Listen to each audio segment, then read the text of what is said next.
احنا بنفترض ان الموت لحظة، زرار بيتقفل وخلاص. بس ايه اللي يثبت ان الوعي بيختفي في نفس اللحظة؟ ايه اللي يثبت ان الانسان ما بيفضلش موجود شوية، مش كروح مش كجسد، كإدراك محبوس جوه جسم انتهى؟ صاحبتي كانت دكتورة تشريح وكانت مقتنعة ان احنا بنتسرع قوي في كلمة انتهى، لحد ما حصل لها اللي خلى السؤال ده يبقى مرعب بجد. انا ليال ومش بفكر في اللحظة دي غير في حاجة واحدة بس: هل الموت فعلا نهاية الوعي؟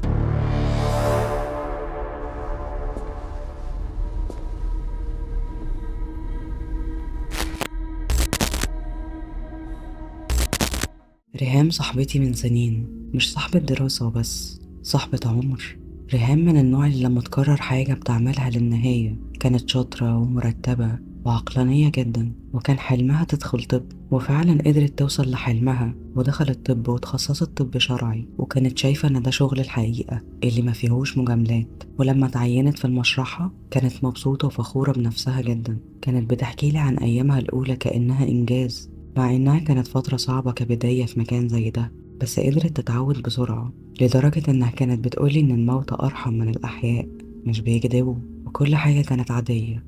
لغاية ما بدأت أحس إن هي متغيرة عن الطبيعي. المكالمات بقت أقصر، صوتها بقى متوتر أغلب الوقت، بقت بتسرح كتير واحنا بنتكلم. أسألها مالك ترد مفيش. كنت فاكرة ضغط شغل عادي، المشرحة مكان مش سهل، أكيد هتتأثر. لكن الموضوع بدأ يزيد. مرة كنا بنتكلم في وقت متأخر، وده عادي، احنا بنتكلم أي وقت، بس لقيتها بترد عليا بنبرة عصبية مش بتاعتها.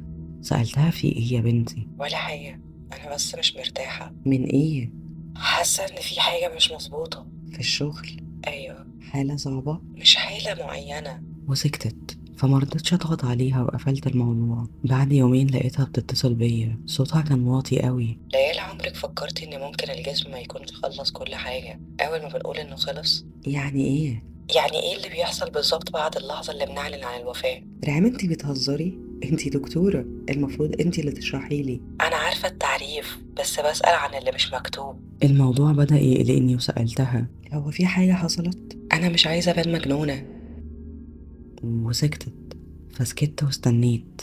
وانا بشتغل على حالة من كام يوم كان في احساس غريب. احساس ايه؟ كأنه مش كله ساكت. ريهام، ده ارهاق يا حبيبتي. انا عارفة انك لسه في بداية مشوارك، بس لو محتاجة خدي اجازة ارتاحي شوية. عارفة، بس استني اسمعيني. وبدأت تحكي لي تفاصيل صغيرة جدا، مش حاجة واضحة. كلمتني عن إحساس مقاومة خفيف وهي بتحرك الدراع، توتر لحظي في العضلات مش مبرر، ملامح مش مرتاحة. قلت لها تيبس طبيعي. قالت لي أنا عارفة الفرق بين التيبس وبين ده. سألتها طب ده إيه؟ قالت جملة لحد دلوقتي مش قادرة أنساها: حاسة إنهم مش غايبين بالكامل.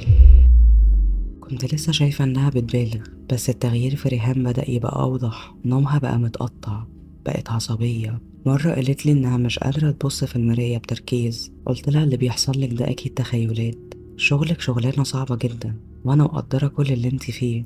أنا نفسي أكون بتخيل. بعدها بدأت مرحلة أخطر، مش بس إحساس، بقت تلاحظ تزامن حالات متشابهة جدا. ناس سبب وفاتهم واضح، لكن أثناء التجهيز للتشريح نفس الإحساس. مش كل الحالات، بس أكتر من حالة. قالت لي مرة: ليالي، انت عمرك سمعتي عن حالات بتقول إن المخ فيه نشاط لحظي بعد توقف القلب؟ سمعت بشكل عام. طب لو النشاط ده مش لحظي، انت بتدوريه فين؟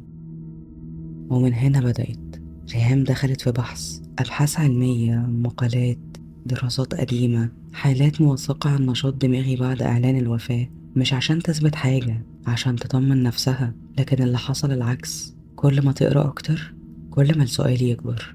بدأت تقول: إحنا بنعلن الوفاة بناء على توقف الوظائف الحيوية، بس هل ده معناه توقف الإدراك فورا؟ ريهام انتي داخلة في سكة خطر. أنا بس عايزة أعرف. لحد الليلة اللي اتغير فيها كل حاجة. كلمتني الساعة 11 بالليل وصوتها كان مش طبيعي: ليالي، أنا مش متخيلة ايه اللي حصل، في ايه؟ الحالة النهاردة كانت مختلفة. ازاي؟ وأنا بجهز حسيت إن في تركيز ازاي يعني؟ مش فاهمة. كأن الحالة واعية إن أنا موجودة. أنا بدأت أحس إن اللي بخاف منه مش إنهم يتحركوا، أنا بخاف يكونوا فاهمين. الجملة دي كانت أول مرة أحس إن الموضوع خرج عن مجرد ضغط شغل. ومن هنا بدأت ريهام تبعد، بقت تحفظ ملاحظات في نوت بوك خاصة. قالت لي مرة بكتب عشان أنظم أفكاري. انتي طول عمرك منظمة، من امتى محتاجة تسجلي؟ مش عشان الشغل، عشان الأسئلة. أسئلة زي ايه؟ هو الإدراك مرتبط بالقلب ولا بالمخ ولا بإيه بالظبط؟ انت كده داخلة في فلسفة مش طب. لا، أنا داخلة في مساحة بين الاتنين. بدأت ألاحظ حاجة، ريهام مش بتخاف، ريهام بتفكر، وده اللي كان مرعب أكتر. الخوف مفهوم، لكن التفكير المنهجي في حاجة غامضة ده بيطول عمره. كانت بتحكي لي عن مواقف صغيرة جدا. ليه في حالات كتير بتبقى العضلات فيها مرتخية تماما، بس في لحظة معينة قبل الدفن بساعات بيحصل انقباض بسيط، رد فعل عصبي. طب ولو مفيش نشاط عصبي؟ انت اللي بتقولي مفيش نشاط. بالأجهزة بدأت ألاحظ عليها إنها بقت تراقب أكتر، مش بس الحالات، الناس. مرة قالت لي أكتر حاجة مخيفة مش الموت، أكتر حاجة مخيفة إن إحنا بنستعجل نقفل الملف. تقفليه إزاي؟ نقول خلص ونمشي. انتي شايفة إن في حاجة بتكمل بعد كلمة خلص؟ مش عارفة، بس مش حاسة إنها بتقف فجأة زي ما إحنا متخيلين. التغيير الحقيقي بدأ يظهر في التفاصيل اليومية. بقت تفضل قاعدة ساكتة، بقت تكتب أكتر، بقت تبص في الناس بتركيز أطول. مرة سألتني فجأة، لو صحيتي وما قدرتيش تتحركي بس دماغك شغالة تحسي بإيه؟ رديت عليها وقلت لها غيبوبة. هزت راسها وقالت لي غيبوبة ليها نشاط مخ وليها مؤشرات. قلت لها طيب شلل؟ قالت لي برضه الشلل إدراكه كامل. سكتت لحظة وبصت لي بتركيز وقالت أنا بس بسأل إمتى بنقرر إن الوعي انتهى؟ بناء على إيه بالظبط؟ أنا بدأت أتضايق وقلت لها بناء على العلم، على الأجهزة، التخطيط. قالت لي طب لو الأجهزة مش مصممة تقيس كل حاجة؟ والكلام وقتها وقف لحد هنا. بعديها اتقابلنا وكنا بنتكلم عادي، وبدأت تحكي لي عن حالة جات لها. قالت لي إن في حالة كانت متسجلة توقف كامل، مفيش نشاط، يعني المفروض انتهت. قلت لها طب وفين المشكلة؟ هو مش ده الطبيعي؟ ردت عليا بهدوء بس عضلات الوجه كانت متوترة، مش انقباض عشوائي، كان تعبير. ضحكت وسألتها تعبير ايه؟ قالت لي زي حد مستوعب. قلت لها ريهام انتي بتترجمي حاجة مش موجودة، مفيش حاجة اسمها كده. قالت لي يمكن، بس انا بقيت شايفة ان احنا بنتسرع قوي في كلمة انتهى. قلت لها انتي بس مكبرة الموضوع، شغلك كله موت طبيعي دماغك تفضل فيه.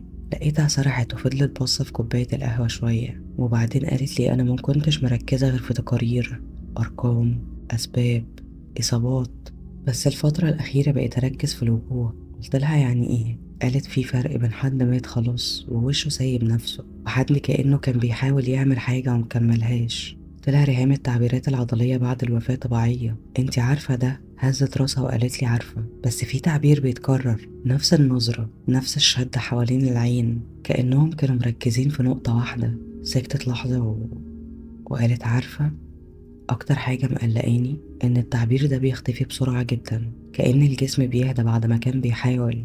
قلت لها انتي بتحللي حاجة مش قابلة للتحليل، مفيش وعي بعد ما القلب بيقف. هي ردت عليا بسرعة وقالت لي أنا ما قلتش في وعي بعده، أنا بقول يمكن في وعي قبل ما يختفي أطول مما احنا فاكرين. تاني يوم لقيتها بعتلي فويس نوت على الواتساب، صوتها كان هادي زيادة عن اللزوم. أنا بعد ما خلصت الشغل قعدت شوية في القاعة لوحدي، رجعت بصيت على الحالة تاني، حاولت أقنع نفسي إن ده شد عضلي، بس في حاجة مش مظبوطة.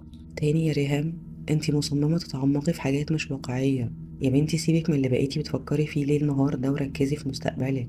طب اسمعيني في دي كويس، أنا قست الوقت بين إعلان الوفاة وبين ما يوصلوا المشرحة. في حالات كتير الفترة قصيرة جدا، ومع ذلك بعض الأجساد بيبقى فيها توتر أعلى من المفروض. طب ما كلنا عارفين إن التيبس بيبدأ بعد فترة. ليالي أنا مش بتكلم عن تيبس، بتكلم عن مقاومة. مقاومة؟ مقاومة ازاي يعني؟ وأنا بحرك الحالة حسيت كأن في شد خفيف، مش انقباض عشوائي، شد متعمد.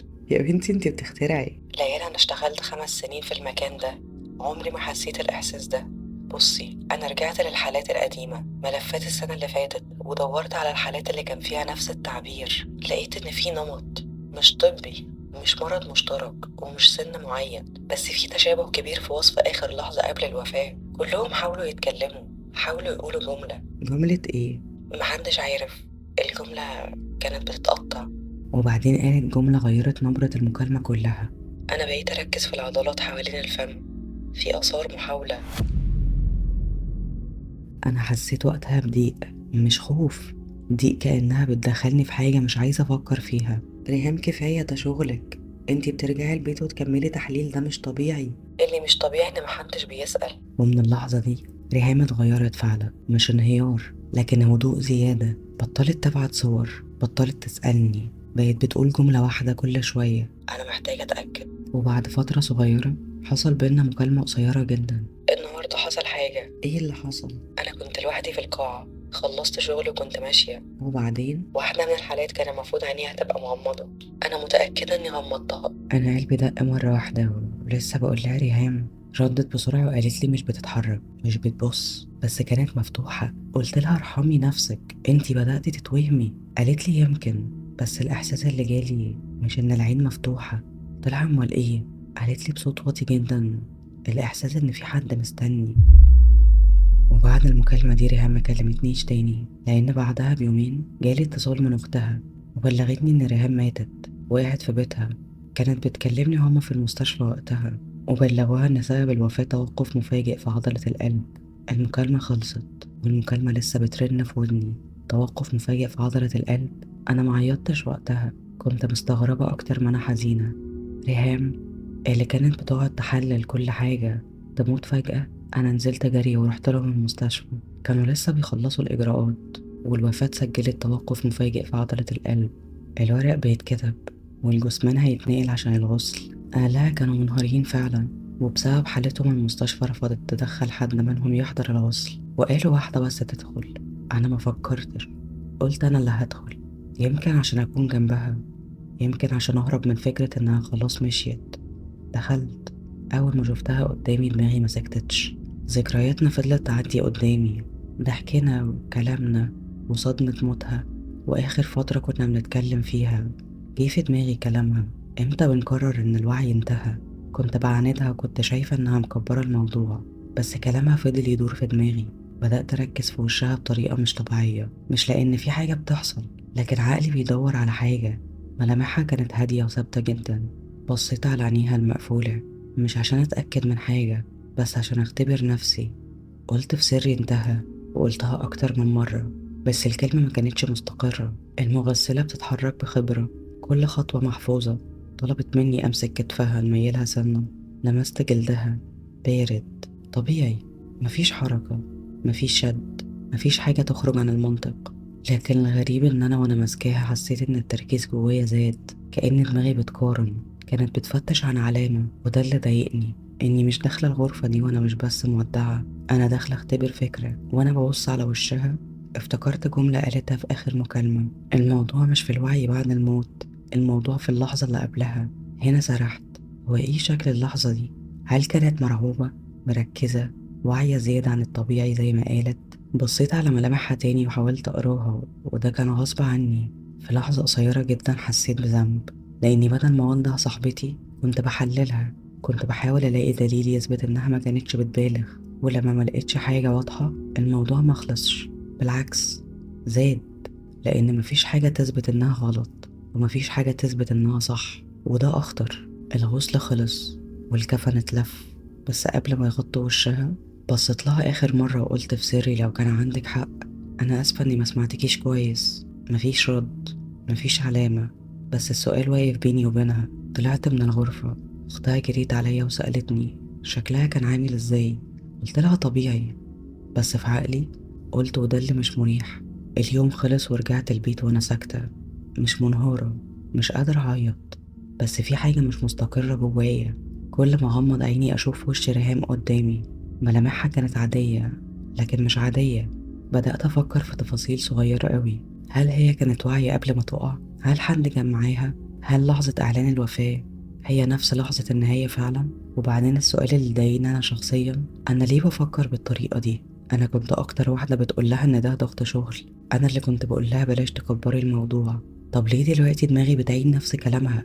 هل عشان ضميري بيأنبني، ولا عشان في جزء جوايا خايف تكون كانت شايفة حاجة وأنا رفضت أشوفها؟ فضلت اليوم كله تايهة بين الاحتمالين، لحد ما جه اليوم التاني. البيت مليان ناس، قرآن، همس، عيون حمرا، كل حاجة ماشية زي أي عزا طبيعي. دخلت أوضتها، الأوضة زي ما هي، كل حاجة زي ما هي. أختها كانت قاعدة على السرير وماسكة نوتة كان لونها أسود، واخداه في حضنها وبتعيط في هدوء. قعدت جنبها حضنتها وسألتها بهدوء: ايه ده؟ ردت عليا وهي بتمسح دموعها: ده كان معاها طول الوقت آخر فترة، كانت بتكتب فيه كتير قوي. دقات قلبي بدأت تدق أسرع شوية. سألتها هي كانت عاملة ايه الأيام اللي قبلها. سكتت لحظة وقالت لي كانت مش مركزة، بتسهر، بتقفل على نفسها الأوضة كتير، كانت دايما ماسكة أوراق.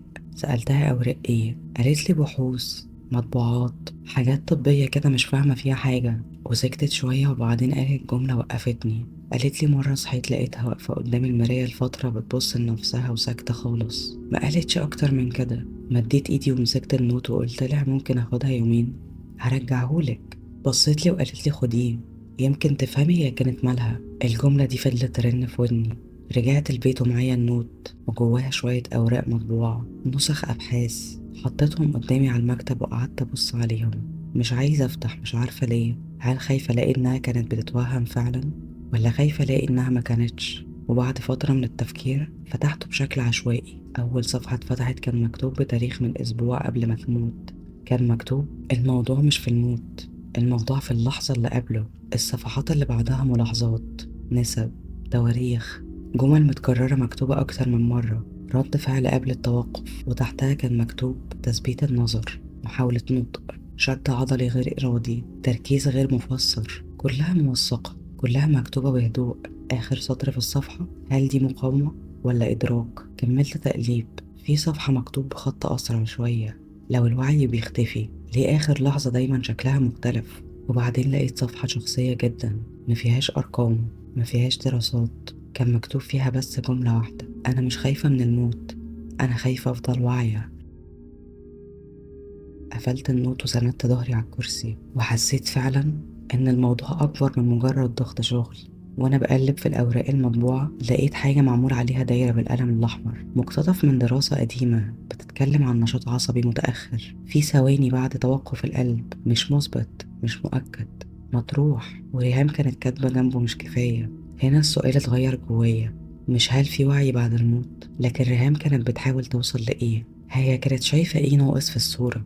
وقتها بس سألت نفسي السؤال الحقيقي: أنا بدور عشان أثبت إنها كانت غلط، ولا بدور عشان لو كانت صح مبقاش آخر واحدة عرفت؟ وساعتها بدأت أحس بشيء بسيط جدا، إحساس إن الفكرة دي بدأت تدخل دماغي بنفس الطريقة اللي دخلت بيها دماغها.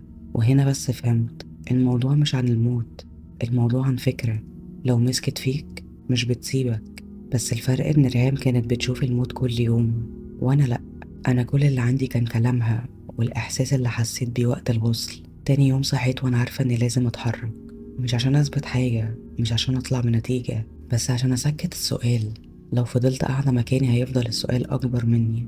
رحت مستشفى، وقفت في الدور اللي فيه العناية المركزة. قعدت على كرسي قدام أوضة كان فيها أهل مستنيين خبر. استنيت، معرفش كنت مستنية إيه، بس لقيت ممرضة خارجة. وقفت أتكلم معاها وسألتها سؤال شكله عادي: هو في اللحظة اللي قبل إعلان الوفاة المريض بيبقى واعي إزاي؟ الممرضة بصت لي باستغراب وقالت لي يعني إيه بيبقى واعي إزاي؟ قلت لها أقصد بيبقى مركز، بيبقى مدرك، ولا بيبقى خلاص غايب؟ ردها كان بسيط وعام. قالت لي كل حالة مختلفة، في ناس بتعيط، في ناس بتحاول تقول كلمة، في ناس بتبرق، وفي ناس بتسكت فجأة. سألتها طب بعد إعلان الوفاة في حاجة بتفضل؟ ضحكت ضحكة خفيفة وكانت مستغربوني، بس قالت لي لأ طبعا، بعد الإعلان خلاص، ومشيت. رجعت البيت وبصيت على كلام ريهام تاني وفضلت أقلب. لقيت صفحة كان فيها جملة عليها دايرة مكتوب فيه مش كل اللي بنقيسه هو كل اللي موجود. وقتها حسيت إن السؤال مش هيسكت بكلام، لازم أشوف. بعدها بكام يوم رحت مشرحة، مش اللي كانت شغالة فيها ريهام، مشرحة تانية. دخلت كأني بسأل عن حد ولفيت شوية، سألت موظف إداري سؤالين تقليديين، وبعدين بدأت أسأل العمال اللي بينقلوا الجثث: عمرك حسيت بحاجة غريبة؟ واحد قال لي الميت ليه هيبة بس، والتاني قال بشكل عام ايه اللي هيحصل يعني، وحتى لو حصل الميت ما يقدرش يعمل حاجة. كلام يتقال في أي مكان، مش ده اللي بدور عليه. وقفت شوية لوحدي وسألت نفسي: أنا مستنية أسمع ايه؟ جملة سحرية؟